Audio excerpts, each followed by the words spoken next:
Като кажем предприемачество, нека да чуваме две неща. Предприемачеството може да означава аз съм предприемач, отварям моя компания, започвам, имам своя инициатива, предприемам стъпки.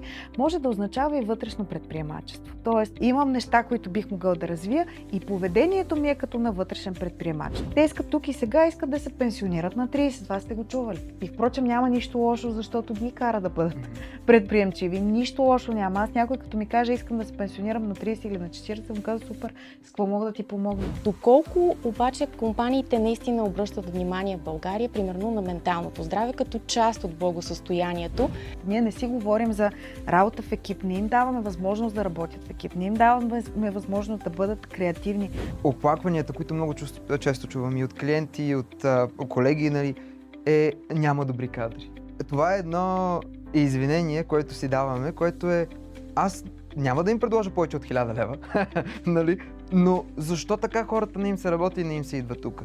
Аз искам да работят 7 дена в седмицата, пък те не им се работи. Това, което качествено би променило нещата, е образованието. В крайна сметка, само така ние ще имаме предприемчиви хора, мислещи с главите си, можещи, знаещи, такива, които могат да променят действителността около себе си, защото няма система, на която да чакаме. Да го кажем ясно, България има талант.